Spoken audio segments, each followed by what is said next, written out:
A vampire soulmate romance written by Clara Nightshade. Prologue. She's lived 100 lives, but never remembered him. He's waited through every death, every rebirth, haunted, devoted, and dangerous. Isolde Merrick is no ordinary vampire. Reborn time and again with no memory of her past, she is a living mystery, a queen without a crown, hunted by those who claim to love her, bound to a fate she never chose. But when she crosses paths with Ezra Thorne, the man she unknowingly turned centuries ago, her forgotten past begins to bleed into the present. Ezra is no longer the broken blood servant she abandoned. He's become a king, a hunter, a monster with a soul and a promise he's never broken, to find her, every time. As Isolde's memories return, so do the enemies who once controlled her, vampires, kings, and gods who would possess her at any cost. But this time, she's not alone. And this time, she gets to choose. A gothic, emotionally rich romance about second chances, ancient power, and love that refuses to let go.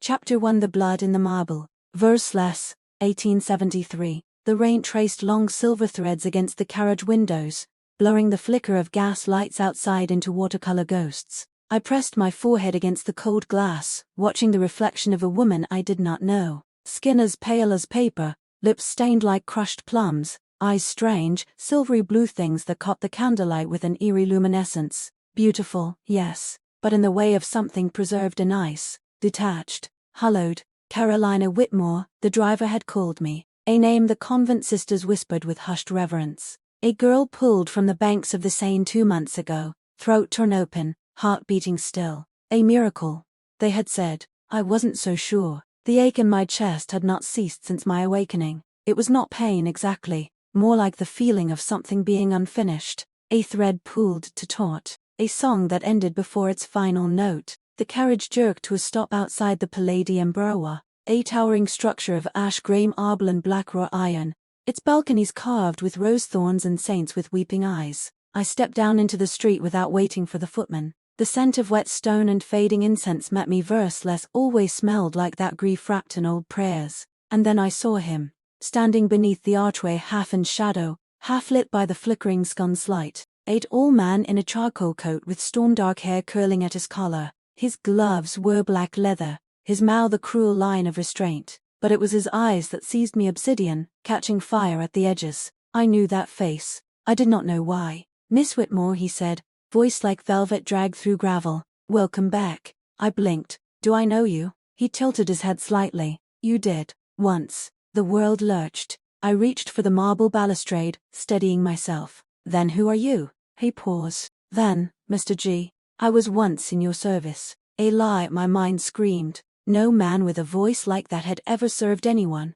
But the moment his hand brushed my glove, just a whisper of contact, my throat burned with memory. Crimson.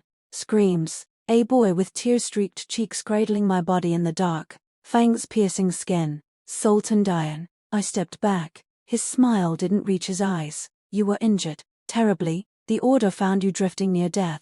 I pulled some strings to arrange your recovery in the Holy Sister's care. And now you've come to escort me, to return you to the world that is yours, to protect you from those who would misuse your rebirth. Rebirth. The word coiled in my stomach. I followed him into the Palais, heels clicking on ancient marble floors. Every step echoed too loudly, like gunfire in a cathedral. The walls breathed with age and sorrow, frescoes faking gold and crimson above, archways that opened into vast, candlelit halls. Mr. G walked beside me in silence, his presence a constant from beneath my skin. He didn't speak again until we reached the central atrium, where a rose window cast fractured red light across the floor like spilled wine. This was once your court, he murmured. You danced here. You ruled here. They called you Isolde Merrick. I turned slowly. That name means nothing to me. A pause. But it means everything to me. His voice quiet, reverent, and full of something that tasted like regret hung in the air. I wanted to ask him what he meant,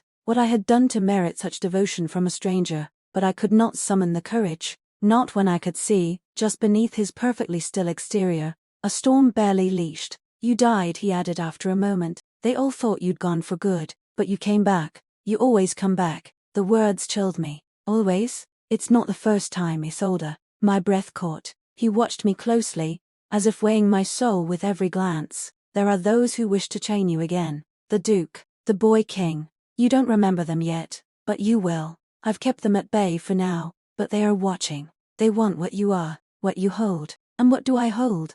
I asked, my voice barely above a whisper. His gaze flicked to my throat, then lower, to the place over my heart. Power, blood, memory. Me, that last word burned like a brand. I turned away, fighting the heat rising in my chest. You don't know him. You don't even know yourself. But that was the lie. Somewhere deep within me, past the ruins of lifetimes, past the screams and the silk sheets and the shattered mirrors, I did know him.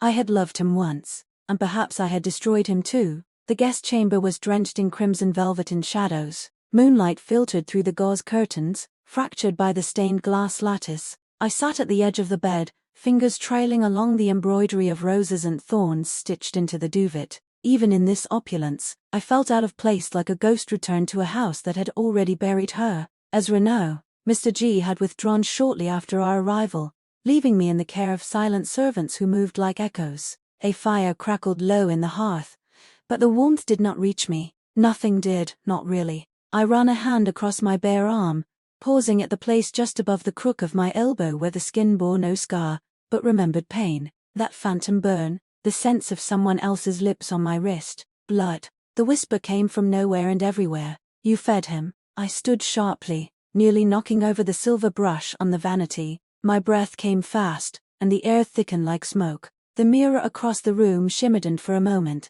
I saw her. Not me, not Carolina, not quite. She was draped in black lace, eyes lined in kohl, lips parted in a cruel smile. Blood traced down her collarbone. She stood amid roses, but each one bled. And behind her Ezra, bare-chested, a silver collar around his neck, his eyes wide with hunger and something else. Worship, despair. I stumbled back, the vision shattered. The knock at the door came too soon, a single rap, measured and sure. "Come in," I said, though my voice betrayed me. Ezra entered. He had shed his coat and gloves, and wore a loose black shirt with the top buttons undone, revealing a line of pale skin and ink sidles coiled over his chest like chains of ink, thorns and stars. His hair was damp, as if he had just washed away the blood of something he didn't want me to see. "You look pale," he murmured, stepping inside. "I'm dead." Apparently, I snapped before I could help it. A flicker of something pain, perhaps, crossed his face. "That's not what you are. Not to me." I drew the robe tighter around my waist. "You called me a soldier. You said I ruled that hall, that I danced. But I remember nothing. Only fragments, dreams, and your face and everyone." He approached slowly, as one might approach a wounded animal. "You once told me I haunted your sleep. Now the roles are reversed. That isn't comforting." I didn't mean it to be. I looked away, unwilling to meet the gravity of his eyes. The mirror. I saw something. A version of myself. And you, colored. His silence was damning. "You knew this would happen," I said, sharper now, "that I would start to remember. You wanted it." "I want you whole," he said quietly, "even if it means remembering what I was." "You were mine," I whispered. "Yes. And I hurt you." "Yes." The fire crackled again. He didn't move, didn't accuse, only stood in his shame like a penitent saint waiting for damnation. "You let me forget," I said, softer now. "Why?" He finally looked up. "Because you begged me to." The words landed like a blow. After Blackmore's imprisonment, after the war at Varnithis, after everything you lost, you begged me to find a way to end the cycle, to give you a clean slate, a mortal life, a rebirth with no blood on your hands. I used forbidden magic. I bound your memories in silver. I sat slowly, my knees no longer capable of holding me. And now, the magic broke when your heart did, when they attacked you in the alley. Who?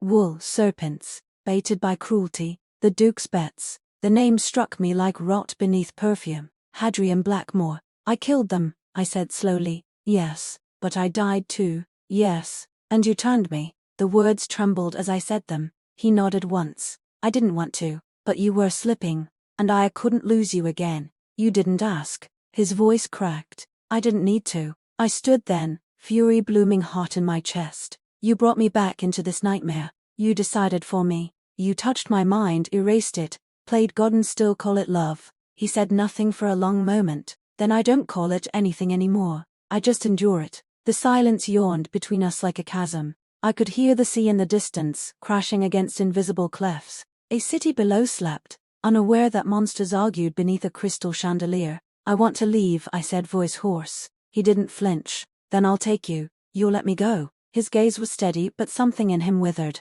"If that's what you want," but I could feel it already. The walls he'd built, the guards in the corridor, the wards stitched into the seams of this house like invisible chains. He had no intention of letting me go. And somewhere dark and treacherous, a part of me didn't want to leave either. Chapter to the city that bleeds velvet. The sky above Nocturne was the color of dried blood, streaked with storm clouds that curled like serpent tails. The towers of the city loomed like jagged fangs, spires carved from obsidian and bone-white marble, their windows lit with unnatural hues: lavender, crimson, ghost-light blue. Magic pulsed through the streets like veins through a body. Even from the airship's gondola I could feel the hum of it, seeping into my skin, threading its way into my mind like a lullaby soaked in menace. Ezra stood beside me, his gloved hand resting lightly on the iron rail. He hadn't spoken in nearly an hour, but his silence pressed against me as heavily as his gaze had last night, weighted with history and hunger. I hated how attuned I'd become to his presence, the slight shifts in his breathing, the way he turned slightly toward me each time the vessel hit turbulence, protective, possessive. I wasn't sure where one ended and the other began. "Nocturne is ancient," he said finally, his voice low and laced with reverence. "Built on the bones of the old capital. You ruled here once before even Var knew this." "I ruled," I echoed, tasting the word. "You keep saying that, but I don't feel like a queen." He turned, and for the first time in hours he smiled. It was not kind. "Perhaps you've simply forgotten the taste of power." I narrowed my eyes. "And you haven't." His expression dimmed. "I remember it far too well, especially what it cost." The gondola groaned as it descended toward the private landing dock, atop it are crowned with obsidian roses. Below us Nocturne opened like a wicked bloom, its district spiraling out from the black heart of the citadel. I could see spires clad in ivy and ash, arches dripping in candlelight, and canals that shimmered not with water but with viscous, magical runoff from old spells and eldritch rites. This was a city made not for mortals, but for the beautifully damned. "You built this," I said, surprised by the certainty in my voice. Ezra didn't answer, but he didn't need to. The Citadel of Thorn was unlike any palace I'd ever seen, even in fragments of memory. There were no thrones, no tapestries of saints or war. Instead, the halls were carved from stone that pulsed with residual power, each pillar etched in sidles that breathed faint violet light. The walls were hung with portraits of unknown monsters and long-dead kings. There were no windows, only enchanted glass domes that showed illusions of the sky above, or perhaps visions of something else. He led me to a private wing, lavish but strangely sterile. The scent of old paper and rain lingered in the air, mixed with something fainter: sandalwood, blood. "I prepared this for you," Ezra said, gesturing to a bedroom that seemed to perfectly tailored bookshelves lined with volumes on ancient rites, a grand four-poster bed draped in crimson silk, and an antique harp half shrouded in shadow. The kind of room only someone who had once loved you obsessively, intimately could craft. My skin pricked. "You've been waiting a long time." He didn't deny it. I never stopped. I circled the room slowly. "Do you keep it ready in every rebirth?" His voice was quiet. "Only since the last." That answer haunted me. I reached for one of the books. A leather-bound journal embossed with a rose and an unfamiliar sigil intertwining serpents eating each other's tails. Ouroboros. A cycle with no end. "Ezra." "Yes?" "I want to meet the others." He tensed. "What others?" "Your court. Your enemies. The ones who've been waiting for me to return." Silence. "I want to see what I've forgotten," I continued, "through their eyes, not just yours. I can protect you from them."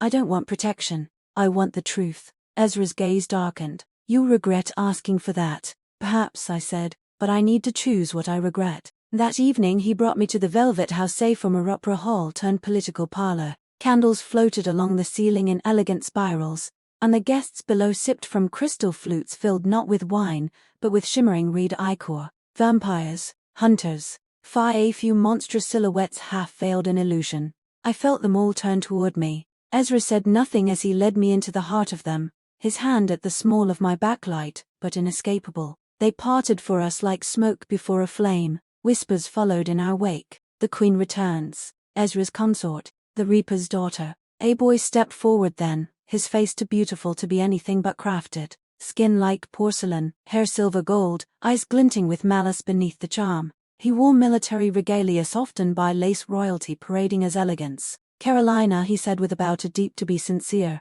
Or may I call you Isolde, now? Ezra stiffened beside me. I sensed the way his fingers twitched toward his blade. And you are? I asked coolly. Auguste Virel, king of the eastern provinces, once your favorite pet. He smiled, teeth to white, always eager to reclaim my place. My mind did not remember him, but my body did. A flash of candlelight, fingers tugging lace to tight, a kiss forced between thorns. My stomach turned. Charming, I said, but I prefer my pets. How strained. Gasps echoed, laughter, but tinged with danger. Auguste's smile faltered, just slightly, still sharp, even after rebirth. How exhilarating. Ezra's voice came then, like frost on glass. Say another word, Virel, and I'll tear the memory from your tongue. Oh, relax, old friend, Auguste drawled, lifting his flute. We're all monsters here. Or haven't you heard?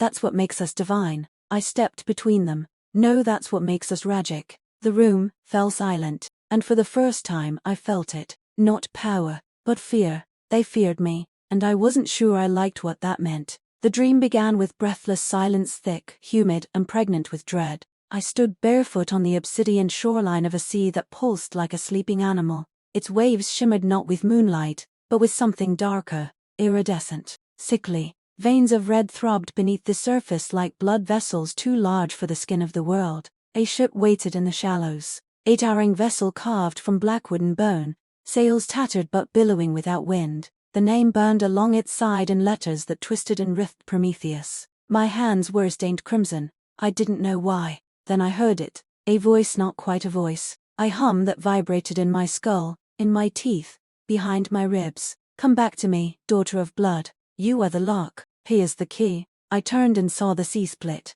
From its center, a monstrous shape rose, arms and tendrils dragging behind it like curtains of flesh. It had no face, only a maw, and in its mouth was a boy curled in fetal form, glowing faintly, blue eyes wide with terror, with recognition. Ezra, I screamed. I woke gasping, drenched in sweat and shadow. The bedroom was cold, though the fire still burned. Moonlight cut a harsh angle across the floor, illuminating the carvings on the far wall, wrought ivy, roses, spirals. No, not spirals, tentacles. I stumbled from the bed, heart thundering, and flung open the balcony doors. The sea beyond Nocturne City glistened like oil. Waves broke soundlessly on the dark shore. Too soon, a voice murmured behind me. I turned to find Ezra leaning in the doorway. He wore only his shirt and trousers, his collar unbuttoned, throat marked with old scars, jagged crescents, like bite marks from something not of this world. His eyes, usually guarded obsidian, were wide with guilt. You saw it, he said. The creature, I whispered, in the sea, with you. He came forward slowly. It's not a creature, it's a god. You serve it. No, I was born from it. I recoiled, but he held up a hand, not in defense, but in plea. Let me explain. I did not speak, but I did not leave. Ezra stepped out onto the balcony beside me, the sea wind catching his hair. I was taken as a child, left for dead after the uprising at Thorn Haven. My family slaughtered, my body broken. The order wouldn't take me half-breed as I was. The elders mocked me. Even your court sent me to the circus of monsters to rot. Emery stirred a boy in a cage, face smeared with ashen blood, chained beside creatures who should never have been born. The ringmaster fed me to the sea, Ezra continued, but something pulled me back, something beneath the veil. It spoke to me in dreams. It showed me its memories, its pain. It made me whole. Is that what you call it? I whispered. Wholeness? He looked at me then, unflinching. I used that power to protect you, to break free, to become more than what they thought I could be. You became a king, I said bitterly. But at what cost? His voice cracked. At the cost of my soul, perhaps. But I never used the god's gift on you. Not until you tampered with my mind. That was forbidden magic. He nodded. I bound your memories in silver and salt, not void. I didn't use his power. Not then. And now? Ezra hesitated. The kraken stirs, he said at last. The wall between realms is weakening. Something's riling it, feeding its hunger. And you think it's after me. It always has been. You were the first to escape its grasp. The only one it calls Queen of the Drowned Light. The title slithered over my skin, like chains dipped in ink. I have no memory of that name. You will. I stepped back from him. Is that why you brought me here? Because the god dreams of me? No, he said, fierce now. I brought you because I love you.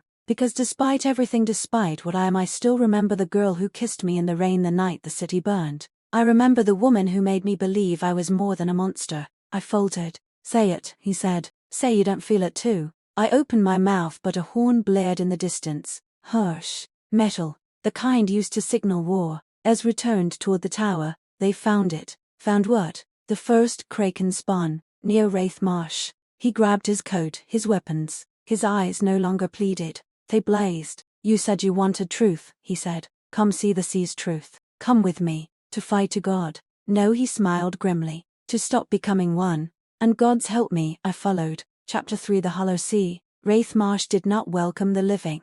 As the skiff cut through the mist-choked waters, the marshlands rose like a drowned cathedral, half-submerged stone tower shrouded in moss, warped trees that leaned like penitents over a rotting altar of reeds. Fog wound around us in serpentine coils, dense and bitter on the tongue, scented faintly with decay and salt. The only sound was the lap of water against the hull and the soft hum of Ezra's warding blade as it pulsed faint silver beneath his coat. How much further?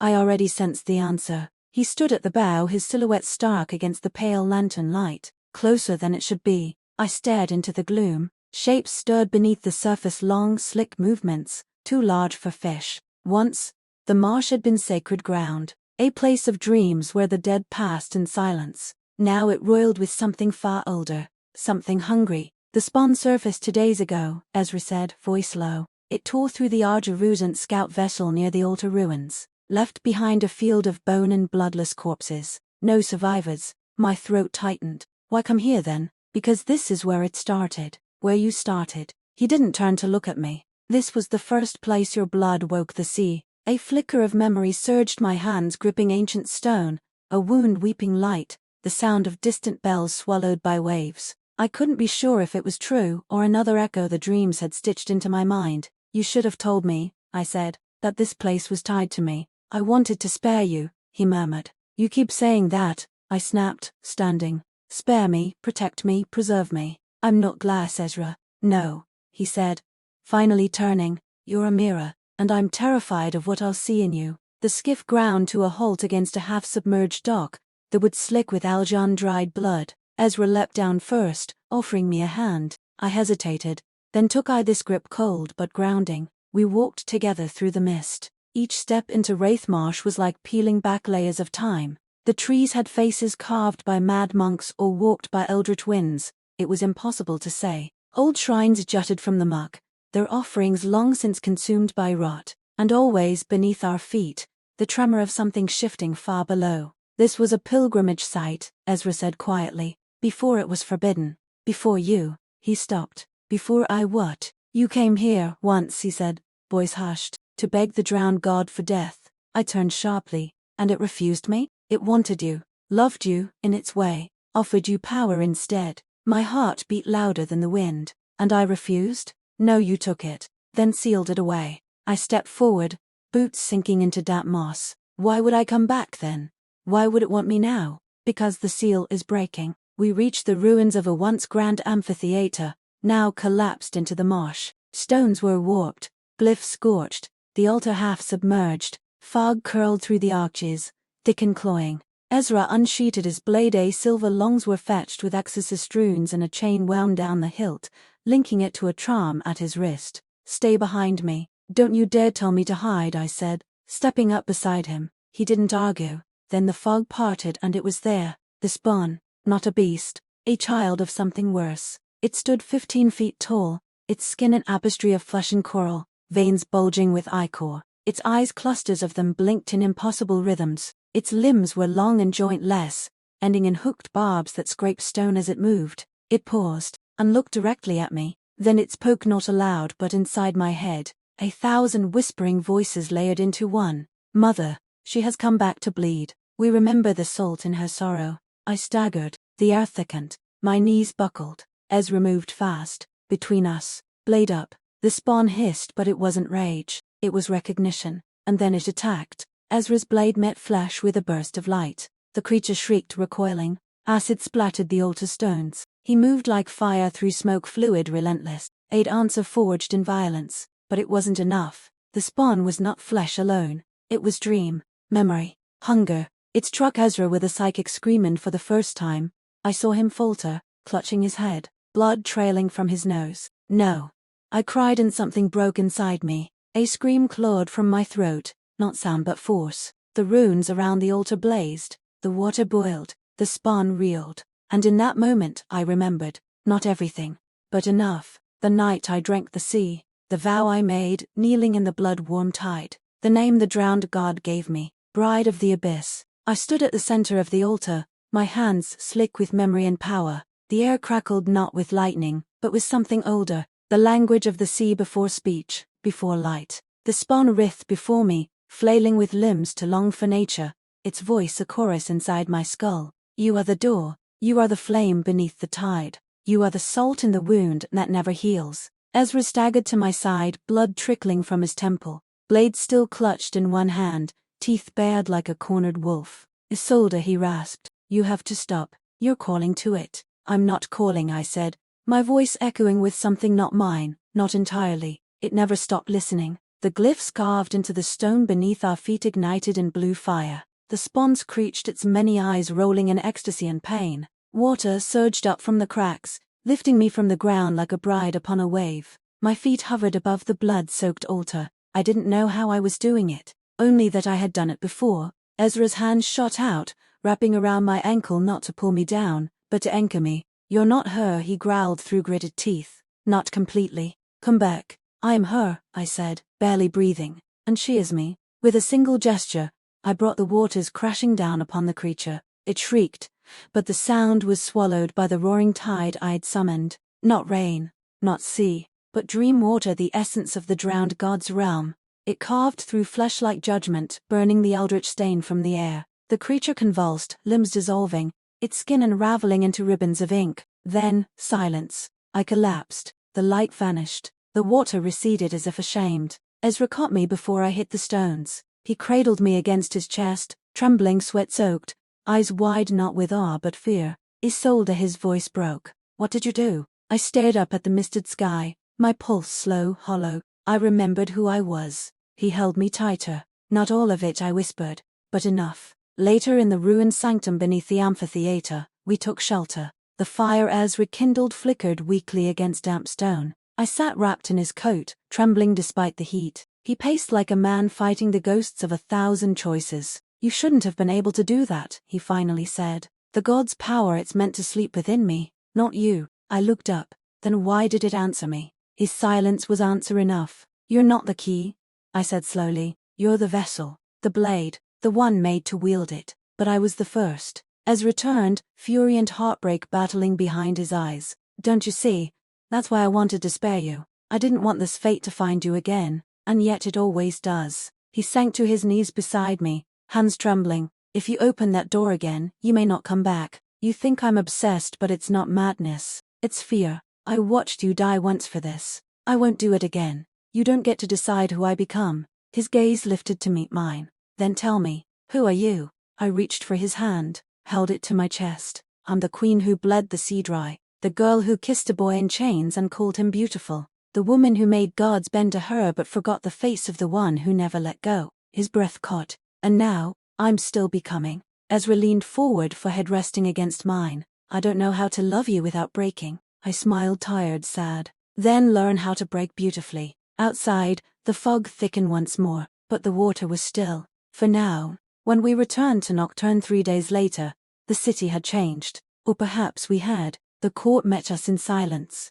Whispers rippled like ripples on still water. The bride has returned, but no one dared say it aloud. King August did not greet us, but Duke Hadrian's emissary did. A folded black envelope delivered in a velvet box, sealed with crimson wax. Ezra broke the seal and read it in silence. His jaw clenched. His fingers twitched. Will? I asked. He knows you're back, he said, voice flat, and he's invited us to tea. I lifted a brow. A declaration of war, then? Ezra met my eyes. Or something worse. And somewhere deep within me, beneath bone and memory, the sea stirred again, whispering, choose him.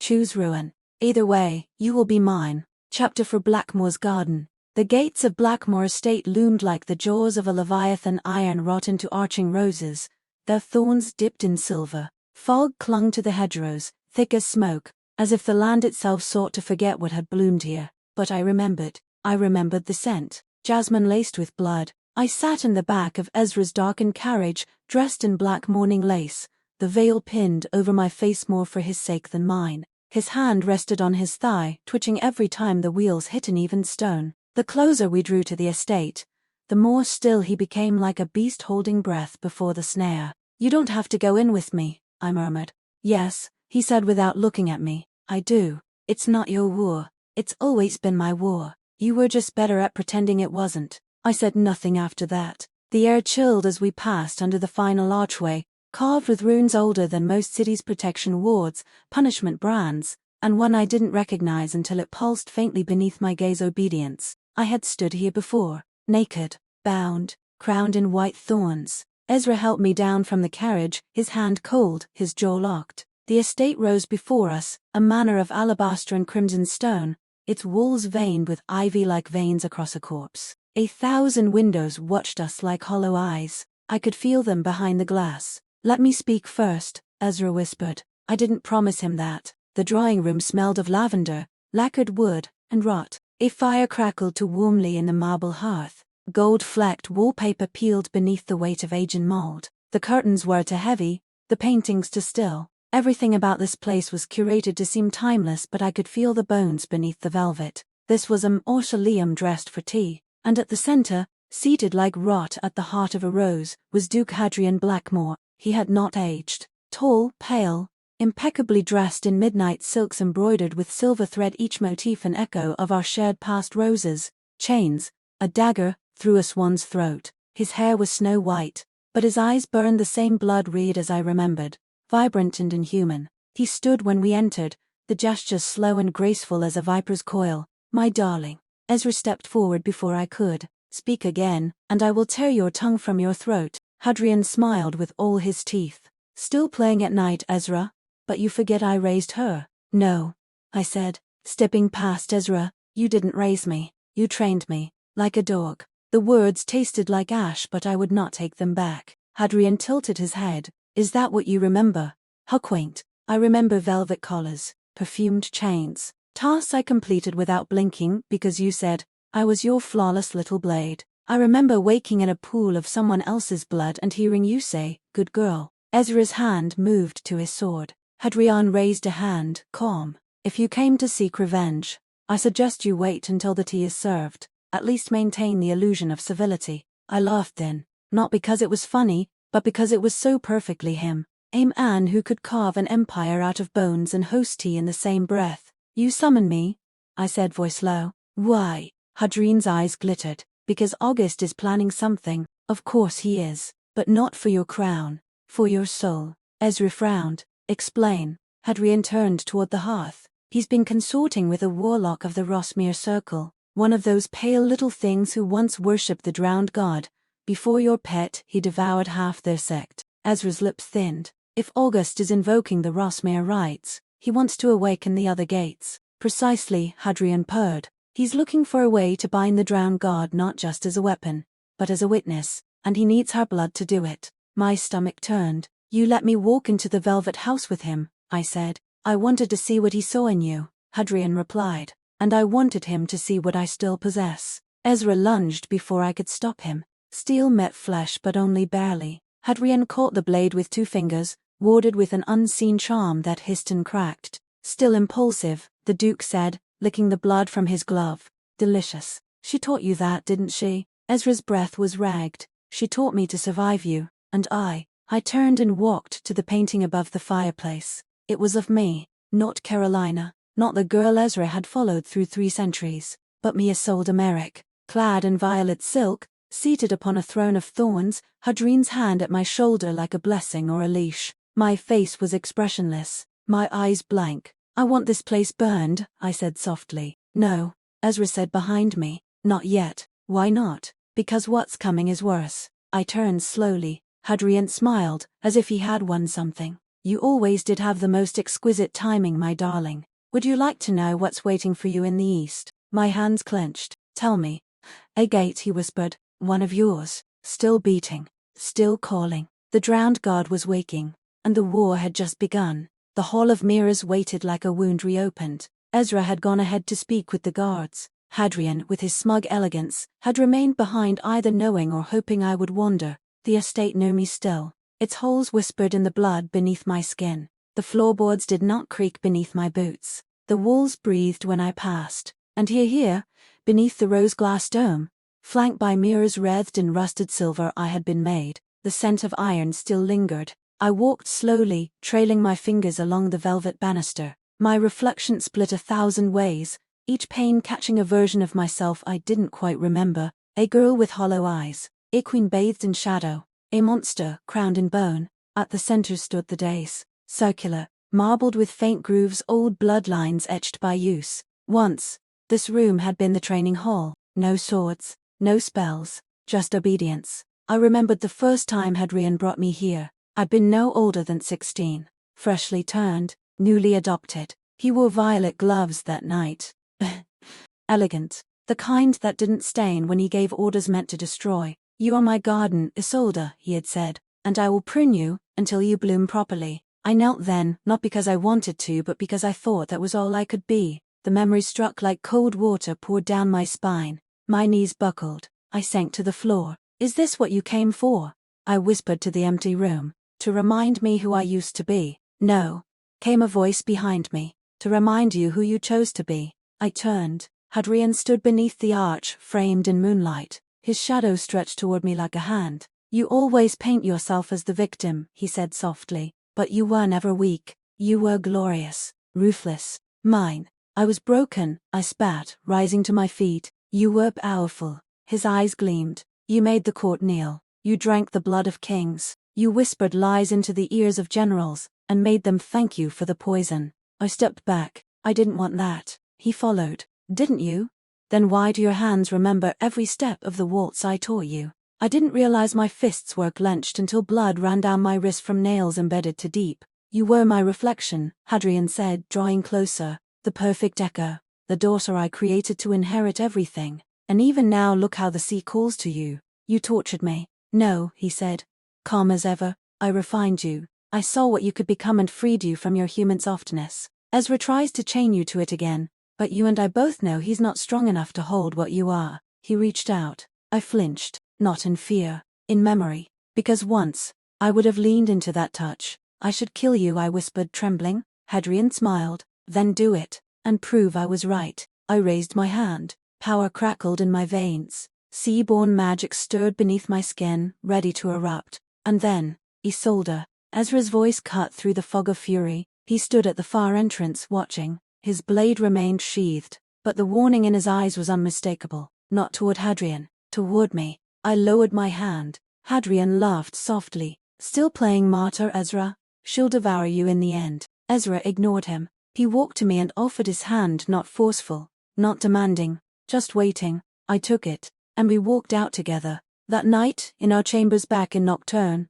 Ezra said nothing. He watched the fire burn low, his fingers laced together like they were praying or containing something violent. "I was his heir," I said finally. "Wasn't I?" Ezra nodded. "For nearly 80 years. You ruled his court when he disappeared. You were called the Thorn Queen." I tasted bile. "I thought I'd killed him once," I muttered. "I remember flames, screaming." "You did," Ezra said, "but death is a suggestion to creatures like him. And to me." He turned to me, and for the first time in hours he reached out. Not to pull, not to possess, just to touch. His palm cupped the side of my face, reverent. "You chose to leave him," he said. "You chose me, even when it cost you everything." I leaned into the touch. "I don't remember that part," I whispered. His voice cracked. "I do." Silence fell like snowfall, gentle, final, until a knock shattered it. A messenger at the door, pale-faced, eyes wide. "My lord, my lady, there's been an incursion at the northern gate." Ezra stood. "Another spawn?" The messenger shook his head. "No, sir, something worse. It's speaking." A chill wrapped around my spine. "Speaking how?" I asked. The boy hesitated. "It said your name, and then it said it wants to come home." Chapter 5. The One Who Wears My Face. The northern gate was swathed in fog so thick it choked even the silver lamps. The guards stood back in a half-circle, weapons drawn but trembling. Their faces were pale with the kind of fear not born from death but recognition. Ezra and I moved silently between them, the mist parting for us like breath over a mirror. The stone path led toward the outer wall, where something stood beneath the ancient arch, still as prayer, terrible as prophecy. A woman, no, not a woman, a memory sculpted in flesh. She was draped in sea-slick robes of black and dark violet, the hem shimmering like scales in the moonlight. Her hair fell in waves of ink, adorned with pearls that pulsed faintly with bioluminescence glow. Her skin was flawless alabaster, and her eyes, those were mine, or rather the ones I once wore, stormed silver ringed in violet, ancient, dispassionate, endless. Ezra, I whispered, halting. He stepped in front of me, sword half drawn. Stay behind me. I know her, I said. She's you, he said tightly, or what the god remembers of you. The creature turned and smiled. The voice was a perfect match, intonation, cadence, even the sly lilt I had used centuries ago when luring nobles to their end. Isolde, she said warmly, my beloved twin, my other half. I felt bile rise in my throat. What are you? A gift, she said, stepping forward, bare feet soundless on the stone, or a warning. I am the bride that stayed beneath the sea, the part of you that accepted the vow. Ezra's blade was out now, gleaming with anti-eldritch wards. You're a spawn, a mimic. I am a reflection, she said serenely. You gave yourself to the drowned god once. You drank deep and bound him to your blood, but then you left. You betrayed the tide, and so, I remained. I am what you would have become had you not fallen in love with him. She looked at Ezra with an expression too familiar, pity, scorn, the softness that came before cruelty. Leave now, Ezra said, or I'll bury you beneath salt and fire. She tilted her head. But you can't, Ezra. She won't let you. I stepped forward, heart pounding like a war drum. What do you want? To bring you home. I am home. No, her smile widened. You're drowning on land. Look at you, torn between leash and love. You think this kingdom, this half-life, this broken man can keep you from what you truly are. She raised her hands, and the water answered. The fog surged upward in towering columns, and beneath them, I saw the truth, dozens of figures, pale and glimmering, cloaked in seaweed and bone. Some still had faces, others had none. All of them knelt. She remembers, the reflection said, and they do too. Your children, your court, your army. Ezra's breath caught. Isolde didn't listen, but I was already hearing it. Come home, my queen. We will crown you in moonlight and drown you in song. Let the boy burn. Let the land fall. The reflection extended a hand. Come with me. No more pain. No more death. Just eternity beneath the tide. And the terrifying thing was, I wanted it. I felt it. Like hunger. Like longing. Like the return of a half-forgotten name. Ezra stepped in front of me. No. The creature looked at him. You love her, but she was never yours. You drink from her veins but starve in her shadow. Let her go. Ezra's voice was hoarse. She's not going with you. Ask her, the reflection said, and for the first time, Ezra turned not to stop me but to meet my gaze. I won't beg, he said quietly, but I'll wait, even if it means bleeding forever. Silence. The reflection extended her hand once more. Isolde Merrick, Queen of the Deep, what do you choose? And ice. I stepped forward, toward her, toward me. The mist curled around my ankles like silk tendrils, damp and cold, laced with memory. I took one step forward, then another, drawn to her, to me, to the version of myself untouched by guilt or chains, forged in salt and divine hunger. She watched with open arms, eyes gleaming with triumph and tenderness. You were never meant to crawl, never meant to kneel. You were made to rule where gods drown in love and madness. My pulse slowed, my breath shallowed. I could feel the rhythm of the sea inside me, echoing in my blood. Isolde, Ezra said behind me, quiet, unmoored. Please, not a command, a plea. I hesitated. The reflection's expression faltered, just slightly. You said he loved you, she whispered, but he only fears the parts of you he cannot bind. I turned to look at Ezra. He stood still, sword lowered, not in surrender but in reverence, in trust. The fire in him was still there, smoldering behind his eyes, but it was not for control. It was for me. I don't want to bind you, he said. I never did. Then why did you secrets? I asked, voice raw. Why did you shape my memory, my path? Because I was afraid of losing you, he said. Not to the sea, not to Hadrian, to yourself. I thought if I could save you from the worst parts of you, maybe you'd stay. I stared at him, and suddenly I could see this monstrous half, the abyssal mark that coiled behind his ribs, the hunger that tethered him to the drowned god. But I could also see the boy I once turned, the man who chose to become a hunter rather than a tyrant, the one who loved me even as I fractured him. I turned back to her, my sea-wrought mirror, and I understood. She wasn't just the part I left behind, she was the part that had never been loved for her flaws. I'm not your queen, I said, stepping back. Her eyes widened. You are me. No, I said, I'm what you could have been, if someone had stayed, if someone had held you through the ruin. Her face twisted, not with rage, but something deeper, longing. I raised my hand and drew power from the sea, not to command it, but to part it. With a whisper of eldritch light the fog broke. The kneeling spawn flickered like mirages in a mirror. Their devotion wavered, their bodies trembling in salt-born anguish. She screamed, not with her mouth, but through the air itself. A wave of psychic force rippled out, cracking stone and shattering the arch above. Ezra caught me before I could fall. He held me steady as the reflection surged forward, only to be stopped by something invisible. A line carved in light. A vow. You are not whole, she hissed, voice distorting. You are torn, and you will regret this. Maybe, I said, but I'd rather be torn than hollow. She shrieked again and vanished, dissolving into mist, scattering her children like smoke on wind. Silence fell. Ezra didn't let go. Not for a long time. Later, in the safety of the citadel, I stood at the edge of the reflecting pool in the east chamber. The water was still. My face was my own. Ezra approached slowly, carrying a cup of blood wine. He set it beside me and stood in silence. I saw what she could be, I said. What I could be, I know. Would you still love me if I became that? He didn't hesitate. I'd love you through it, but I'd fight you to bring you back. I turned to him. Even if I didn't want to come back, his voice trembled, then I'd stay there with you. My heart cracked, not because of the sea, not because of the god, but because of the boy who still waited inside the monster. I'm not ready to be a queen again, I whispered. Then let's build a world where you can just be a soldier, he said. No throne, no crown, just you. Outside, the storm began again, but for now we were still, together. Chapter 6. The Catacombs Beneath the Crown. The Rosmere catacombs were older than scripture. We reached them by sea, cutting through the veiled strait beneath the grey dawn. The wind was sharp, tasting of iron and forgotten names. Ezra piloted the skiff with silent precision, his eyes fixed ahead, his body taut like a bowstring. I sat opposite him, wrapped in my traveling cloak, the fur-lined hood brushing my cheeks. The waters here were too still. No birds circled, no fog stirred, just a glassy void leading us toward the mouth of a ruined cliffside. They used to say Rosmere held the drowned god's first throne,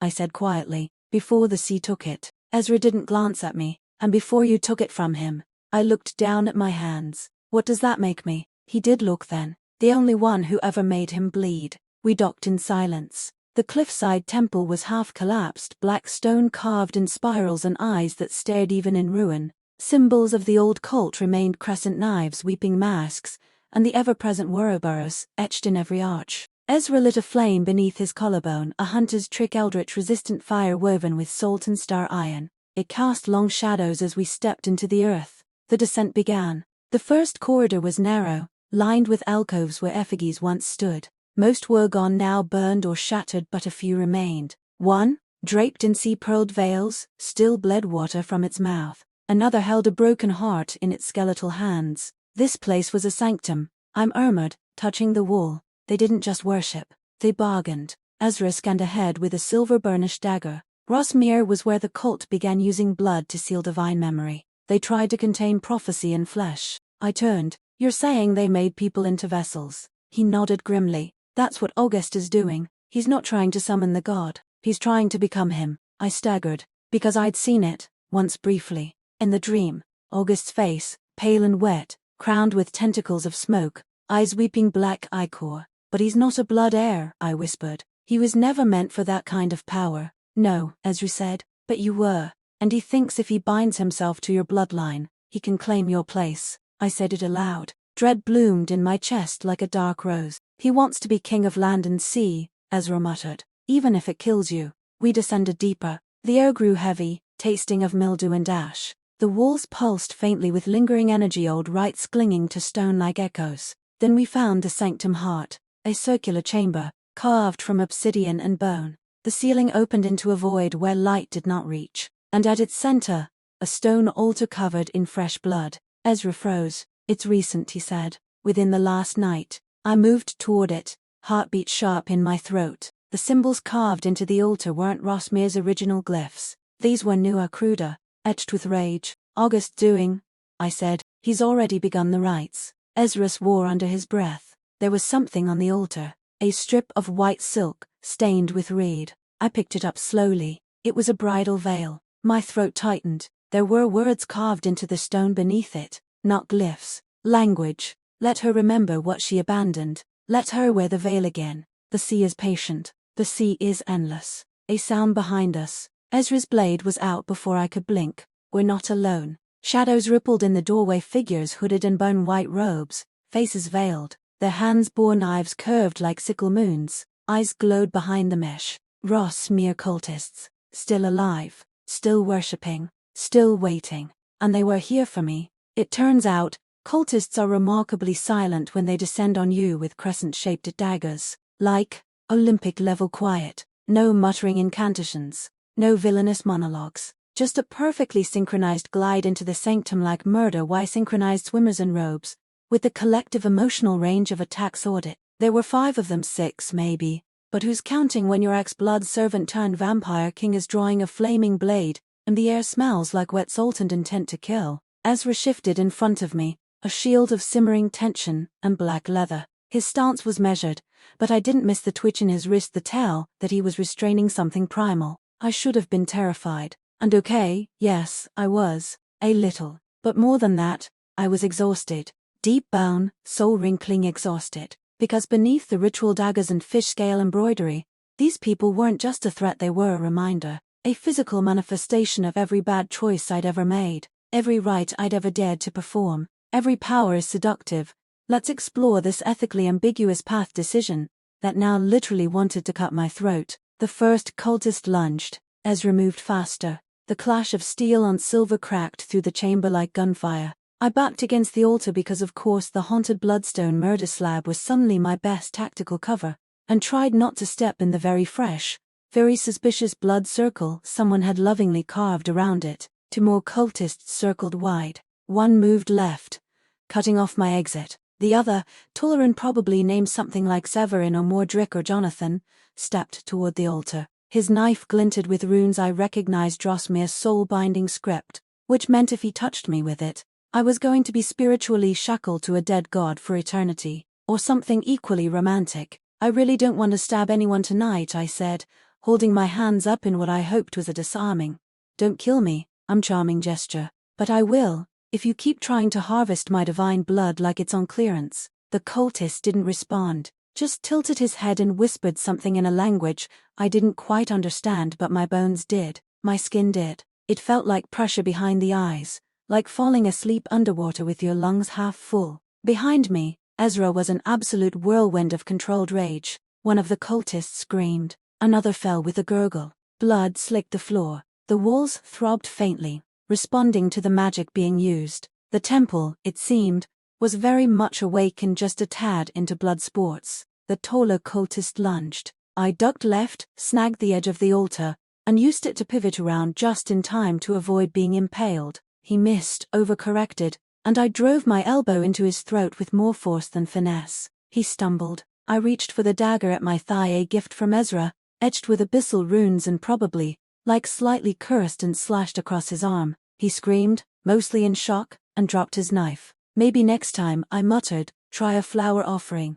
Ezra was already finishing the last 2. When he turned to me, blood splattered across his jaw and collarbone. His eyes burned with something raw, relief and fury tangled together. Are you hurt? He asked, voice rough. No, I said, exhaling hard. Just annoyed. I like this dress. He crossed to me, brushing a curl from my face, fingers lingering. You were reckless. You were outnumbered. I improvised. You nearly died. I met his gaze, and something flickered between us, familiar and devastating. A tension stretched taut between memory and want, between everything we'd been and everything we weren't allowed to be. His breath caught, mine stuttered, and I hated how much I wanted to kiss him in a room that smelled like blood and eldritch rot. Instead, I looked down, at the altar, at the veil, and then I saw it. Not the blood, not the knife marks, but the shape beneath the silk etched faintly into the stone, almost like it had been hidden beneath centuries of offerings and ritual. A circle within a spiral, wrapped in flame and teeth. I crouched, brushing away the grime with my sleeve. Ezra knelt beside me. What is it? A gate sigil, I murmured. This altar, it's not just ceremonial. It's a marker, the first one, the original crown stone, which means there's a second gate, deeper. My pulse quickened, and I think I know where it is. Ezra tensed. Where? I met his eyes. The drowned palace. His jaw clenched. The one that sank with you the first time. I nodded. The one where I was crowned. Silence. He stood slowly, offering me his hand again. Then we find it. I took it, and somewhere below our feet, I swear I heard the stone whisper back finally. Chapter 7. Beneath the crown stone sea. The drowned palace did not have a front door. It had a rift. A gaping wound in the sea floor off the coast of Thornhaven, where tectonic plates had once fractured during the cataclysm of Silence Age arming historical event brought to you by forbidden magic, emotional instability, and an ancient blood ritual gone slightly sideways.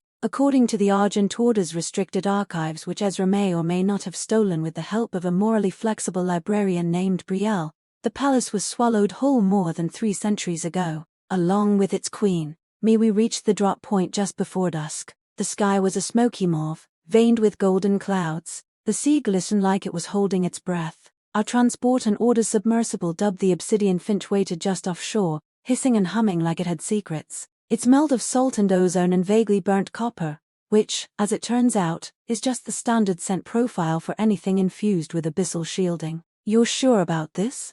Ezra asked, standing beside me on the deck. His coat whipped in the wind. His expression was somewhere between wary and I would rather fight 10 kraken than let you do this alone. I adjusted the clasp of my rebreather harness and nodded. As sure as I am that you're going to try to follow me even if I say no. I don't follow, he muttered, helping me into the suit. I walked beside. You stalk, I corrected, smiling despite myself. Quietly, menacingly, with intent. He didn't smile back. Instead he paused, knelt to secure the bindings on my boots, and said softly, "There's a reason no one has come back from that place." I tilted his face up with 2 fingers. Then it's a good thing I've already died there once. The descent was not silent. The submersible creaked and groaned, metal protesting as the pressure increased. The water outside turned from indigo to black. Schools of silver-scaled fish darted by, chased by shadows that did not move like fish at all. I sat beside Ezra in the forward chamber, staring out through the curved glass viewport.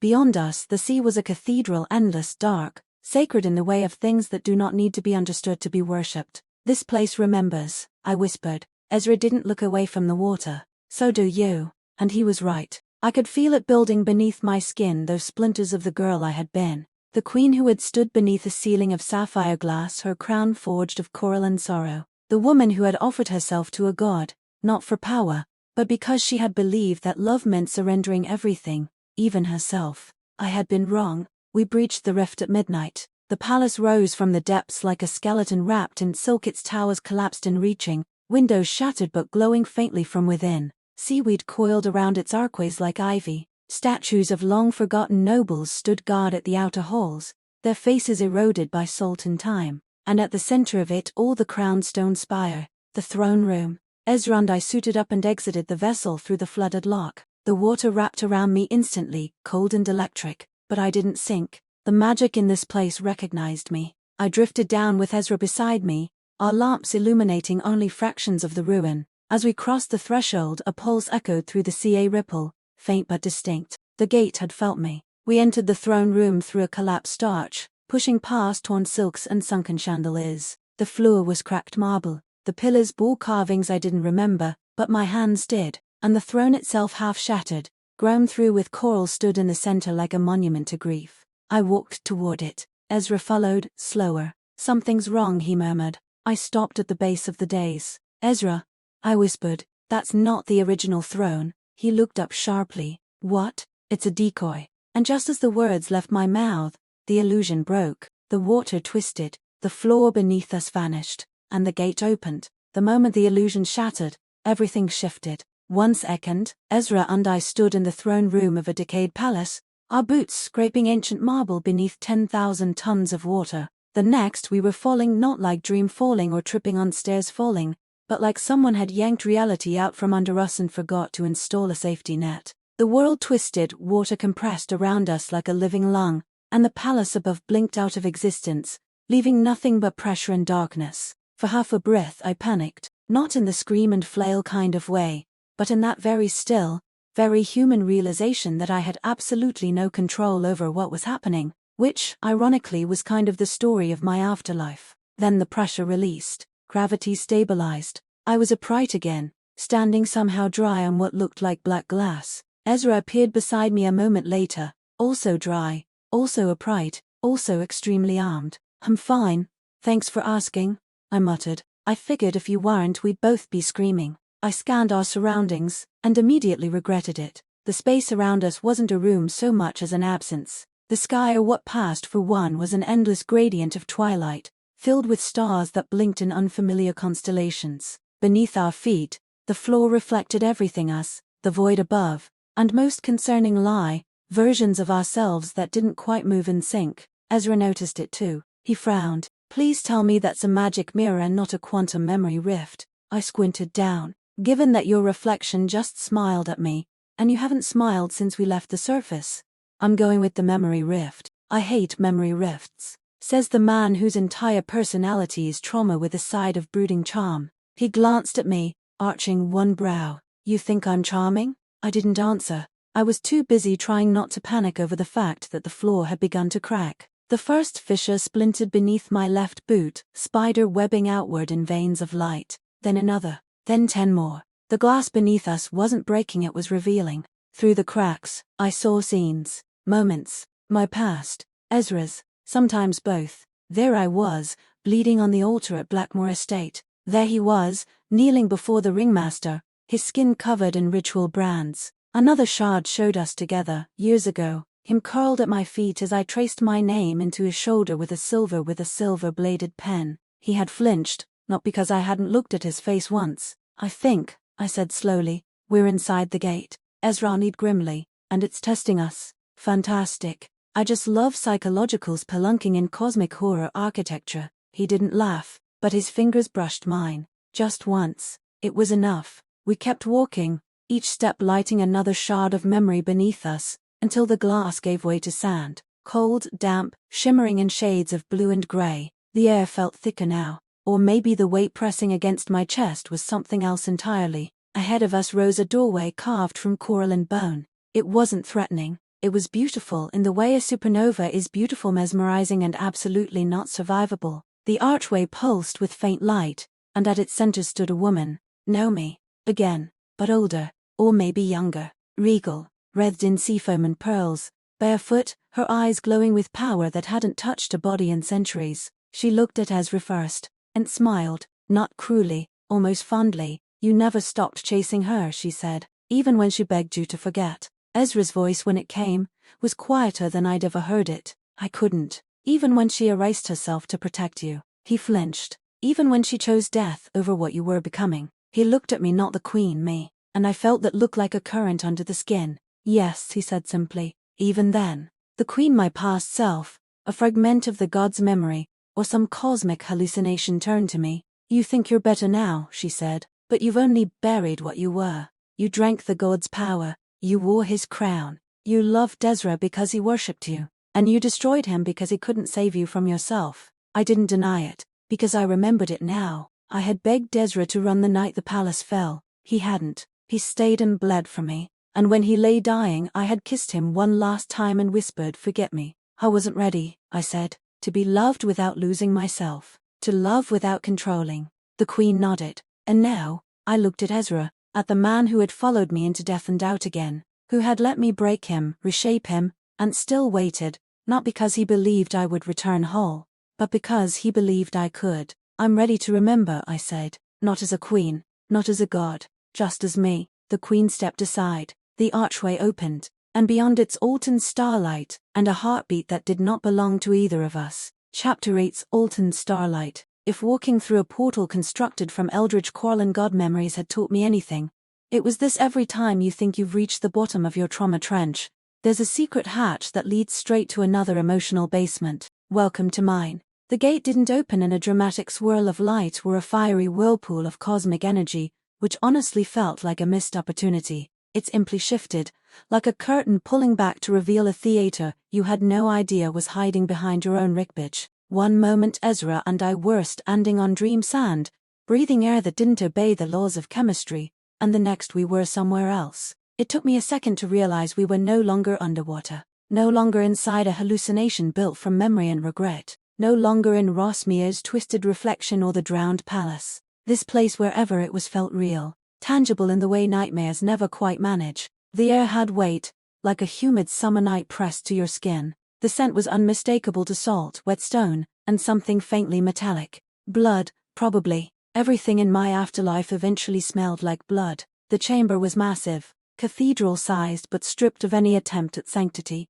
The ceiling disappeared into shadow, studded with orbs of violet light that floated like inverted stars. The floor beneath us was made of bioluminescent glass-veined stone that pulsed faintly beneath our feet, like we were standing on the exposed skin of some ancient, sleeping creature. My heartbeat throbbed in the distance, low, steady, almost imperceptible, but not mine, and not Ezra's either. He moved beside me, slow and deliberate, as if the air was thicker here, or maybe he just felt the weight of it more than I did. I could tell he was scanning every corner, mentally mapping exits, calculating risks, preparing to throw himself in front of danger before I could even blink. "You're doing the protective stalker thing again," I whispered, not taking my eyes off the room. He tilted his head toward me, and for a moment the corner of his mouth twitched just barely. "Force of habit. You know I can fight. I might even be better than you." "You are better than me," he said without hesitation, which honestly was so disarming that I nearly forgot the fact that we were inside what was probably a living organism with architecture. He stepped closer, voice quiet but grounding. "But I'm not letting my guard down in a room that smells like ancient prophecy and unresolved childhood trauma." "God," I uttered, smiling despite the existential dread blooming like seaweed in my chest. "It's disturbingly hot when you talk like that." Ezra didn't answer, but I caught the shift in his expression, a faint softening around the eyes, a flare of something low and dangerous in his throat. Not lust exactly, just something hungry, for touch, for trust, for the impossible idea that we could come out of this not just alive, but together. I turned my attention back to the room, forcing my focus away from him and back to the thing pulsing at its center. It looked like a tree, except that it wasn't. Its trunk was a column of intertwined bones and coral branches, spiraling upward and glowing from within, each vertebrae like ring pulsing with bioluminescent veins. Dozens of tethered threads extended outward from it, connecting to obsidian pedestals arrayed in a loose circle. Each pedestal held a different artifact, a jeweled crown that radiated heat, a dagger carved from mirror stone, a preserved heart floating in a suspended sphere of liquid shadow. And at the center, nestled in the roots of the knot tree, was something I hadn't expected. A book. Not a codex of divine secrets or the living flesh tome I'd half expected after a lifetime of bad magical decisions. Just a simple, leather-bound journal, cracked at the edges, its pages yellowed with time. I walked toward it, slowly, reverently. Ezra followed, his hand now resting on the hilt of his blade, which was glowing faintly like it could sense what I couldn't. I reached out, and the moment my fingers brushed the cover, the room shuddered, just once. A deep, vibrating quake that rolled through the air like thunder underwater. Ezra froze. "What did you just do?" "Touched it," I said, blinking. "Gently, I swear." That was a respectful, academically curious touch. The book glowed faintly, and then without me opening it, its pages fluttered, stopping somewhere near the middle. Ink bloomed across the parchment like spreading veins, forming words I knew without having ever learned them. A language older than the world, older than memory, and I could read it, because I had written it. Ezra moved to stand beside me, his breath catching. "Isolde, these are mine," I said softly. "My thoughts, my notes. It's a chronicle." "Of what?" I turned the page. There, scrawled in ink that glittered faintly with iridescent sea light, was a name. Auguste Virel, followed by ice. "If he reaches the third gate, it won't just awaken the god. It will become him. My blood may have opened the first gate, but his hatred will break the final one." My stomach dropped. Ezra exhaled, slow and shaky. "He knows." I nodded. "He knows everything." And somewhere across the map of kingdoms that had no idea they were already drowning, Auguste Virel was moving. There's something unsettling about reading a journal written by a past version of yourself, especially when it turns out that past you was terrifyingly competent, emotionally reckless, and possibly one very poor decision away from becoming a god, or a weapon, or both. And the worst part, the prose was alarmingly well written. "This handwriting is annoyingly attractive," I muttered, flipping another page. Ezra leaned over my shoulder, his jaw tight but his mouth twitching at the corners. I think that might be the least important takeaway here. Right, I said, tracing the ink with my fingertip. Impending doom. August trying to hijack my divine bloodline. Apocalypse by eldritch possession. I'm aware. But look at this crossbar on the HC. I had flourish. Of course you did, he said dryly, but there was a softness in his voice that I didn't miss. He was trying not to fall apart, which made sense, because the next few pages read less like a ward diary and more like an emotional time bomb with a poetic flair for the dramatic. The entries weren't in chronological order. Some were clearly written during my reign in the Drowned Palace. Others seemed scribbled during stolen moments between battles. A few worm or recent jagged ink, smeared by water or maybe tears, with fragmented thoughts that felt uncomfortably close to the way my mind still worked. Ezra sat beside me on the edge of the pedestal, a little too close, his shoulder warm against mine. The bioluminescent veins in the stone cast his face in pale green light, making him look less like a vampire and more like a planet orbiting a dying sun. Beautiful, dangerous, self-contained, the kind of person you build myths around without realizing it.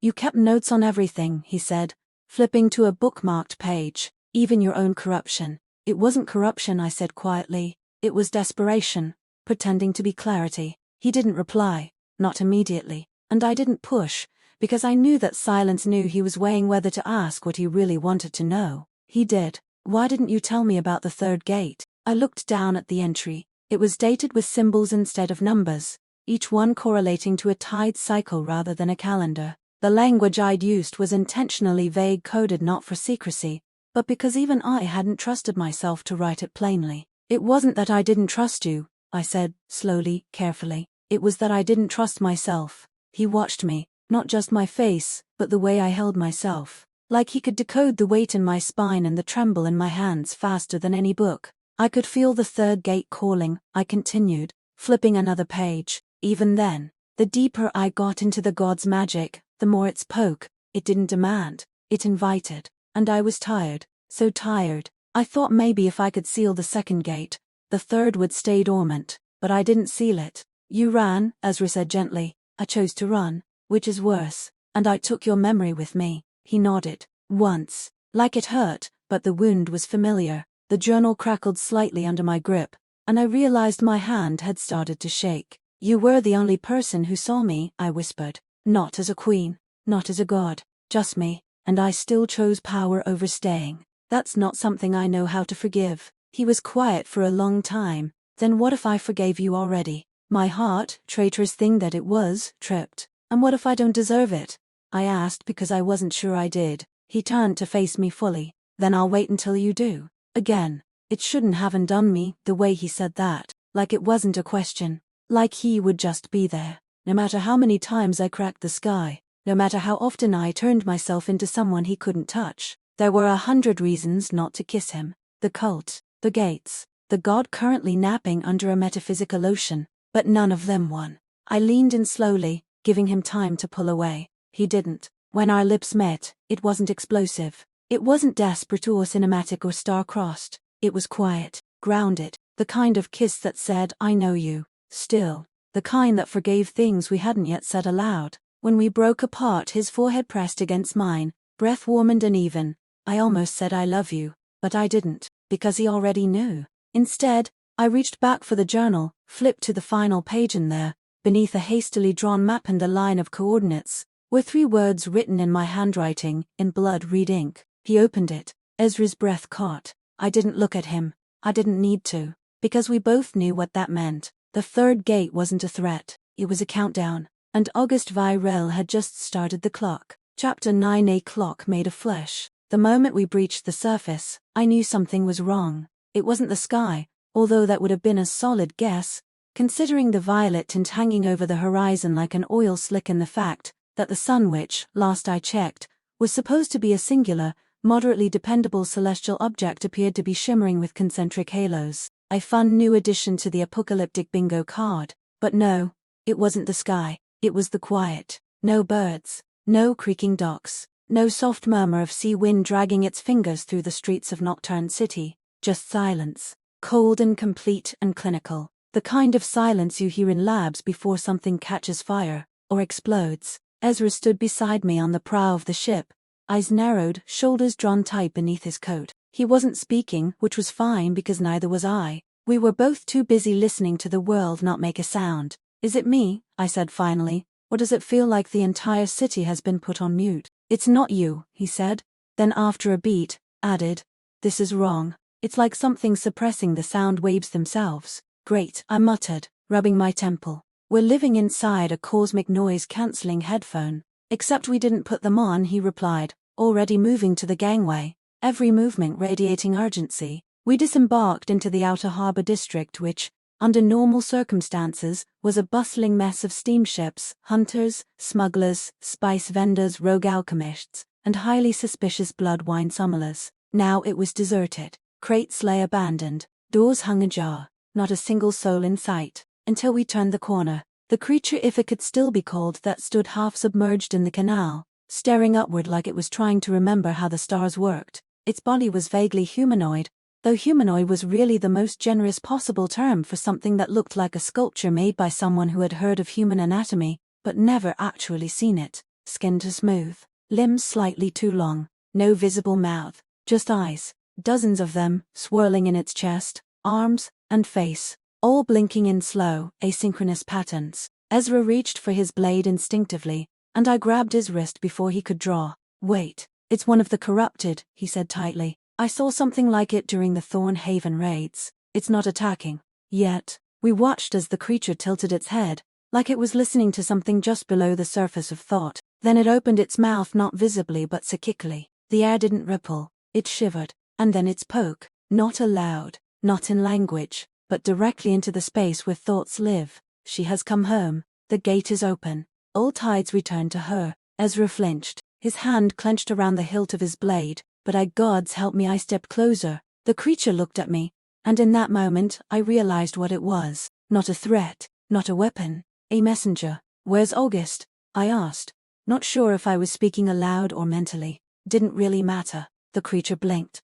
once, twice, and then it raised its hand. A symbol burned into the skin, 3 interlocking spirals, the sigil of the third gate. Beneath it a blood-written message. Ezra stepped forward to block me just as the sigil flared, and the creature convulsed, collapsing in on itself in a mess of bone and water, dissolving into the canal like it had never existed. We stood in stunned silence, and then Ezra muttered, "We're not going to make it in time." "I know," I said. My voice came out shakier than I meant it to.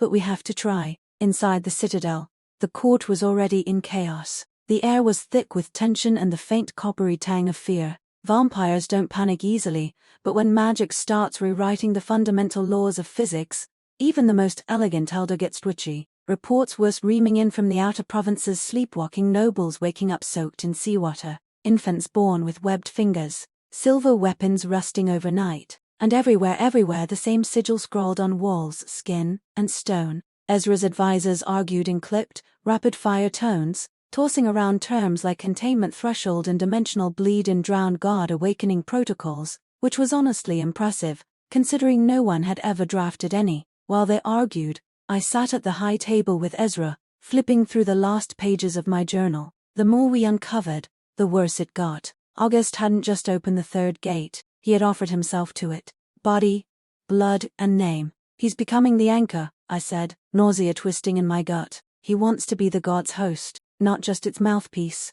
Ezra didn't say anything. He didn't have to, because we both knew what that meant. He wasn't just coming for power, he was coming for me. If there was a formula for cosmic possession, I was pretty sure it involved at least 3 of the following: irreversible bodily transformation, exponential magical distortion, a good dose of inherited trauma, and just to keep things spicy, one very determined ex-boyfriend with delusions of godhood, which is exactly what Auguste Virel had become. Ezra stood with both hands braced against the table, his shoulders hunched in a way that made it look like the weight of the world had finally found a home between his shoulder blades. Around us, the war room buzzed with activity maps floating mid-air, enchanted scrolls unfurling with frantic, self-correcting script, and tactical advisors murmuring in quick, clipped sentences about perimeter runes and strategic evacuations. But all I could see was the back of Ezra's neck, the tendons drawn tight, the scar near his collar where I had once kissed him after a particularly reckless mission.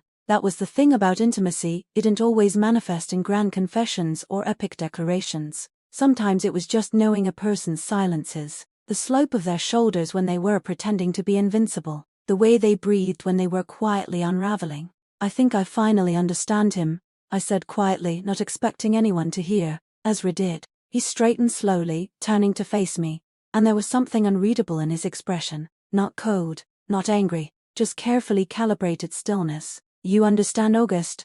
He asked, voice low. I nodded, folding my arms, trying to make the words feel less like a betrayal. He doesn't want to destroy me, Ezra. Not really. He wants to consume me, to take everything I am and claim it as his own. It's not power he wants. It's ownership. Ezra didn't flinch, but I saw it, the faint tightening of his jaw, the way his gaze dropped, flicked toward the table, and then returned to me with that dangerous calm that always came before something broke. And what about you? He asked. Do you want to stop him because you fear him, or because you still believe he's something that can be reasoned with? The question was razor sharp, but the edge wasn't anger, it was pain. I exhaled, slowly. I want to stop him because I recognize the part of me that made him. Ezra went very still, and there it was, the real truth, the one that had lived between us for centuries, unspoken but omnipresent. August hadn't created himself from nothing. He had been shaped by proximity, to me, to what I had been, to what I had let him become.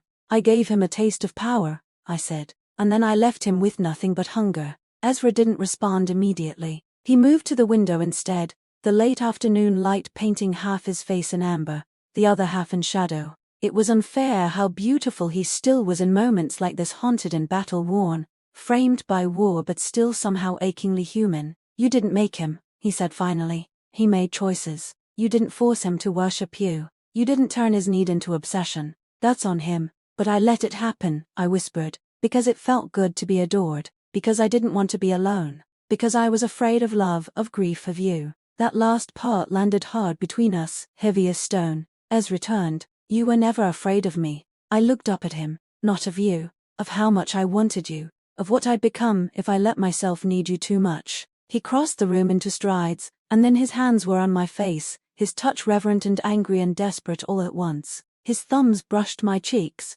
and his eyes darkened endless and so tired, searched mine like he was trying to find the version of me that hadn't yet broken his heart. I am not your weakness, he said, and the words cracked something open in my chest. And you are not my redemption. We are not puzzles to be solved by suffering. Then what are we? He didn't answer in words. He kissed me, not like earlier, not quiet, not careful. This kiss was fire through paper, a burning cathedral collapsing in on itself. It was centuries of grief and love and ache condensed into a single, breathtaking moment of surrender. His mouth was warm and demanding, and I met him with every sharp edge I had left. When we broke apart, breathless and bruised and clinging to something fragile and ancient and real, he rested his forehead against mine. You're going to hate what I'm about to say, he said. Then don't say it.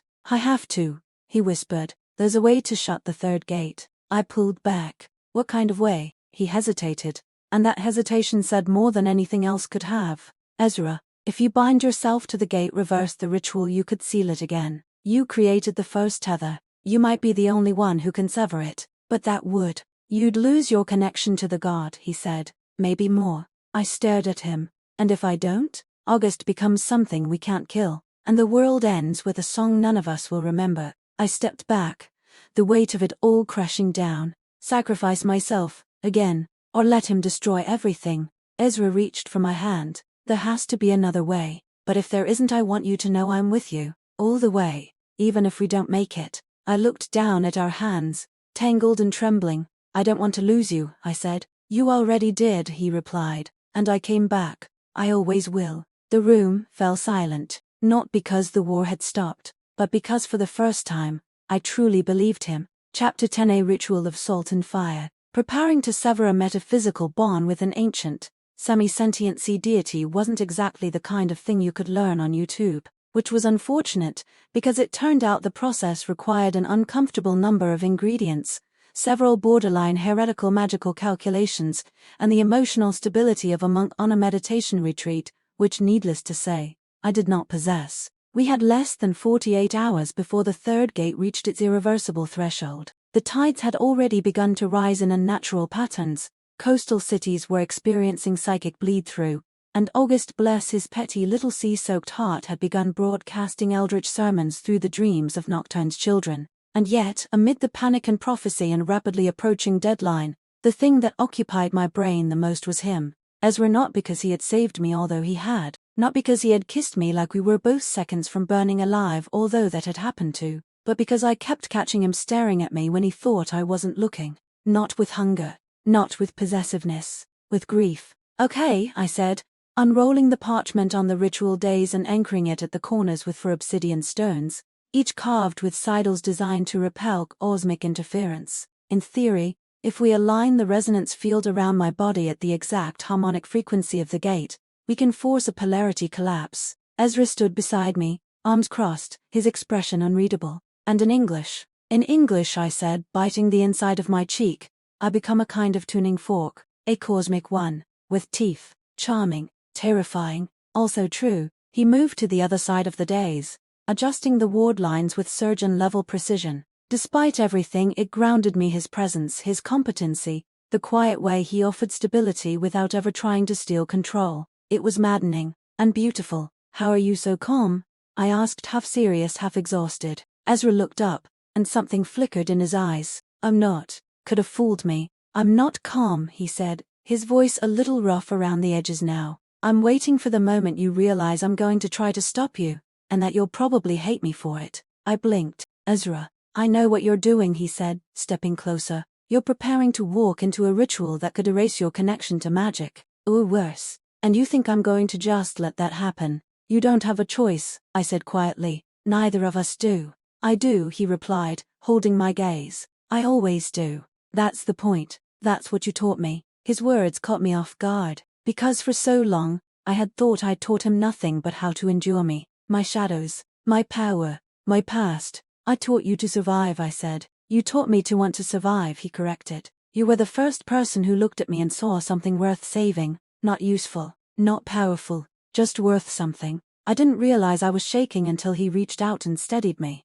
"I'm scared," I said, the words falling from my mouth like stones. "I know," he murmured, brushing his thumb over the back of my hand, "but you don't have to carry all of it alone." I leaned into him, just a little, just enough to pretend for one moment that this wasn't goodbye. Then a knock echoed at the edge of the chamber, sharp, deliberate, and completely unwanted. Serafini, one of Ezra's most tactically capable and emotionally obtuse lieutenants, entered. She looked like a Renaissance painting had walked into a war meeting, all angular cheekbones, cold logic, and minimal tolerance for sentiment. "You need to see this," she said, handing Ezra a scroll sealed with crimson wax. He opened it, his eyes flicked over the contents, and then very slowly he sat down, which was alarming. Ezra Thorne didn't sit down for bad news. "What is it?" I asked, dread pooling in my gut. He didn't answer, just handed me the scroll. I read it once, then again, and again. It was a bloodline report, one ordered by the Argent Order decades ago and buried beneath layers of enchantment until Serafini, ever the Overvetri, had dug it up while cross-referencing Ezra's genetic markers against ancient prophecy threads. Ezra wasn't just tied to the drowned god by accident. He wasn't just a hybrid or a vessel, or a cosmic fluke. He was descended from the god, not metaphorically, not symbolically. He was its last mortal heir, which meant if I severed the bond between myself and the gate, if I removed my blood from the ritual equation, Ezra would become the anchor, and we both knew what that meant. He would become the next god, or he would be destroyed trying not to. "I'm going to do it instead," he said quietly, like it was already decided. "No," I whispered. "You can't." "I have to." I shook my head, panic rising in my throat. "You don't understand. This isn't just a choice. If you take my place in the ritual, it won't just cost you your humanity. It'll change you." His eyes were steady. "Then let it." "No, Isolde, I won't lose you," I said. "Not like this. Not after everything." He reached for me then, and I let him. Because in that moment, holding him in the dim candlelight, with prophecy bearing down on us and the end of the world just a few breaths away, I realized something so terrifyingly simple, it nearly ended me. I didn't want to save the world if it meant losing him. The circle was already drawn. Thick salt lines traced the sidles we'd carved into the marble by hand, hours of etching, refining, aligning every celestial correspondence and every arcane equation with the care of people who understood that the margin for error was not theoretical. It was fatal. I double-checked every rune, every intersection of magic and math, even as my hands shook, even as my mind splintered under the weight of what we were about to do. Across from me, Ezra stood at the edge of the ritual chamber, his expression carefully neutral in that frustratingly self-sacrificing way that I had come to associate with either life-altering declarations or really bad ideas. "You can't go in there," I said, because apparently I was still clinging to the illusion that logic might work on him. "I can," he said. "I will." "Ezra, no. I'm not letting you die for this. I'm not dying. You might be. I'm not letting you become a god," I snapped, and for a moment the silence that followed felt like a sealed vault. Too tight, too final. He stepped toward me slowly, carefully, like I was a glass instrument vibrating at just the wrong frequency. "And what if I already am?" "No," I shook my head hard. "No, don't you dare. Don't you dare make this noble. You're not saving the world. You're sacrificing yourself because you don't believe you're allowed to have something after." He said nothing, just looked at me with that unrelenting gaze that hadn't done kingdoms and, unfortunately, me. I took a step closer, then another. "You think I didn't notice?" I asked. "How you flinch when I say future?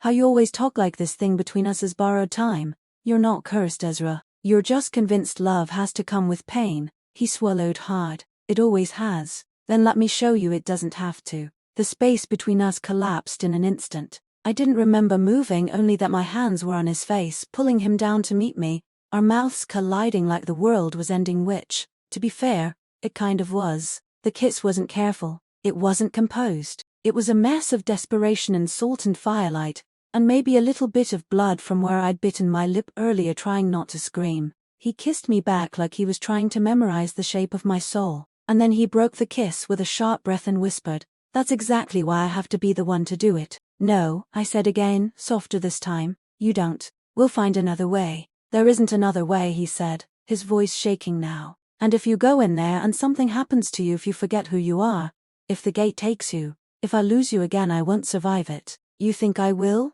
I asked. "If it's you in that circle instead?" We stared at each other like two opposing equations, both valid, both true, but entirely incompatible. The air between us pulsed with magic and memory, and the unbearable lake of people who have already lost each other once and are now expected to make the same mistake again. Finally, I did what I had to do. I stepped into the circle. Ezra's eyes widened, but I raised my hand, palm flat in silent plea. "Please," I said, "let me do this. Let me choose this. Let me save you for once." He didn't move, didn't speak, just stared at me like I'd walked straight into a fire, because I had. The moment the ritual began, the circle sealed behind me with a shimmer of silver flame. Salt rose into the air like mist, forming an arch above my head. The ground beneath me pulsed, ancient and hungry, and the symbols carved into the floor ignited with soft, violet light. Not fire, not exactly. It felt like standing in a circuit. My veins buzzed.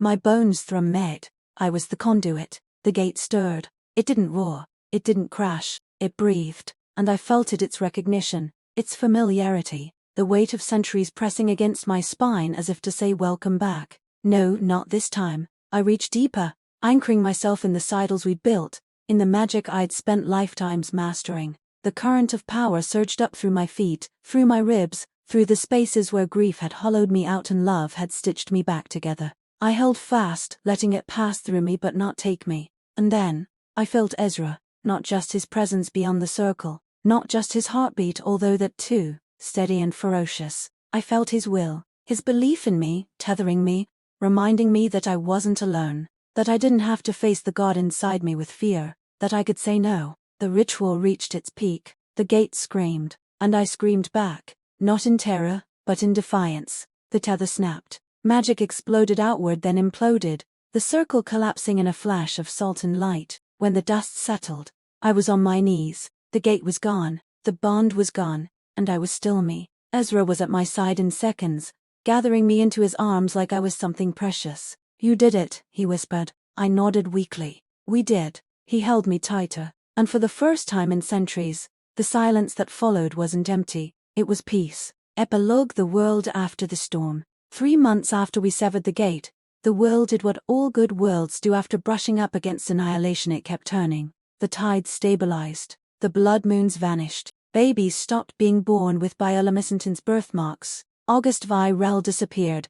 that we both knew disappeared was just the kind of euphemism kingdoms like to use when someone powerful and inconvenient had been thoroughly dealt with. The official statement from Nocturne City reads something about a rogue wave and trans-dimensional collapse. Ezra insisted on something more poetic. He drowned in the god he wanted to become. And me? I started wearing rings again. It sounds trivial, but there was something quietly revolutionary in the act of slipping silver over my fingers without feeling the weight of expectation pressed down like an invisible crown. I didn't need to bind my magic anymore because the gate, its call, its voice, its need was gone. Cut cleanly, like an infected limb severed before the rot could reach the heart. I'd expected to feel grief, or guilt, or the kind of empty post-trauma numbness that lingers like smoke in your lungs. But mostly, what I felt was light, like someone had turned down the gravity. Ezra and I didn't talk about the ritual much. We didn't need to. He knew what it had cost me. I knew what it had nearly cost him.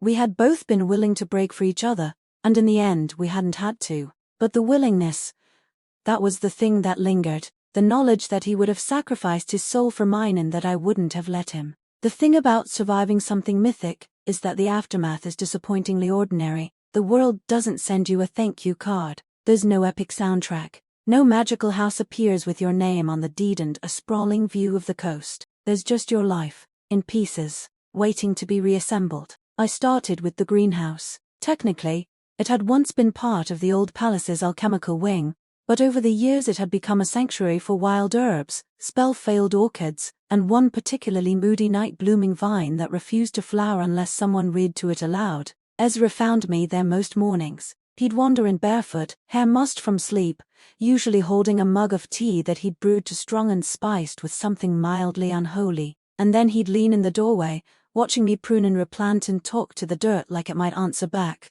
"Is this your new plan?"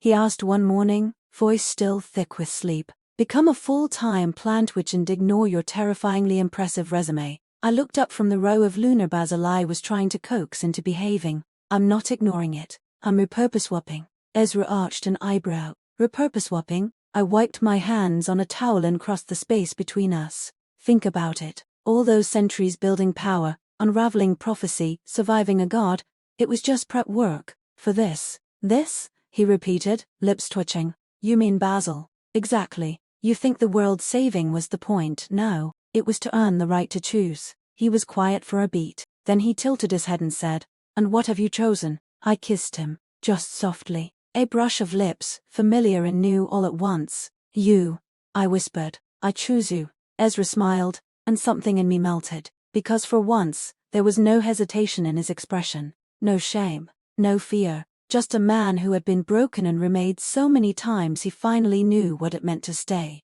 He touched my cheek, thumb brushing the place where worry used to live. "And I choose you. Always." The basil, to its credit, finally bloomed. Probably because it was tired of the slow burn tension. Or maybe because even magic knew when something was finally right. There are certain things no one warns you about when you decide to stop being a near-immortal vessel of apocalyptic power, and instead choose a life of domesticity with the emotionally complex love of your many lives, like taxes. Or what to do when your vampire consort accidentally intimidates the elven diplomat into giving you 30 crates of moon wine just by making eye contact. Also how to balance saving the world with waking up in a bed that doesn't smell like prophecy. We figured it out, slowly. The citadel remained, but neither of us lived in it full time. Too much marble, too many echoes, too many ghosts in the tapestries, both literal and metaphorical. Instead, we claimed a crooked little townhouse on the edge of the Wistervale district, where the river ran clean and children still dared to play in the alleyways with chalk and knives and wild magic in their eyes. It wasn't perfect. Sometimes Ezra would wake in the middle of the night, breathing too hard, sweat licking his collarbone, shadows crawling beneath his skin like memories he couldn't quite shake. And sometimes I would stand at the kitchen sink, hands plunged into warm dishwater, suddenly overwhelmed by the weight of what we almost lost, of what I almost gave up. But most days we were okay. And some days, honestly, most days now we were more than okay. Ezra took up teaching at the Hunter Academy. He had a lecture style that could terrify even the cock-eyed recruits into straight-back submission, which, according to rumor, was 90% glare and 10% sarcasm. I visited sometimes, lurking in the back row, while he explained eldritch field theory with chalk-dusted hands and that sharp, brilliant mind that had always been as dangerous as his blade. Did he just make a joke about inverse reality currents being emotionally needy? I whispered once to a cadet beside me. She nodded, eyes wide. And it worked. I finally understand temporal collapse. He's very persuasive, I said, already planning how to make fun of him over dinner. As for me, I didn't retire, not exactly. I just shifted gears. I started writing. Memoirs, yes, but also spell theory texts, short essays, a lecture series, a line of enchanted journals that only recorded your thoughts when you were telling the truth, which became wildly popular among therapists and incredibly unpopular among nobility. I didn't erase my past. I gave it form, voice, context. I told our story, not the version with the blood and the grandeur and the poetry of ruin. The other one, the quiet, human one, the story where love doesn't fix everything, but it asks to be chosen again and again, and we said yes, every time. On our 1-year anniversary, not of our first kiss, which was, technically, in a cursed cathedral, or our first death, which was considerably less romantic, but of the ritual, of the choice, we returned to the edge of the sea. The waves were calm, the tide slow and steady. The scars on the shoreline had healed, mostly. We stood barefoot in the surf, side by side, sleeves rolled up and boots abandoned in the sand behind us. Ezra's hand found mine without looking, fingers threading through mine like we were made for this. Still hear it? He asked quietly. No, I said, not the gate, not the god, just the sea. He nodded, and we both let that sit. Sometimes I wonder, he said, what we'd be if none of this had happened, if we'd met as mortals. In a world without monsters. I smiled. You'd still have brooding tendencies, and you'd still try to weaponize love, only if I really liked you. He turned toward me then, full and open and unguarded. Do you? My heart did that familiar ouchy flip thing that it always did around him, like it hadn't yet accepted that I was allowed to be happy. I do, I said. I like you so much, Ezra Thorne, it's offensive. He kissed me, and the tide moved around us. Not magic, not fate. Just wind, and salt, and time, and somewhere beneath the surface of the world, the last echo of a god dreamed of silence and let us go. Thank you for listening. If this story touched your heart, give it a like and subscribe for more beautiful tales. Tap the next thumbnail to continue your journey.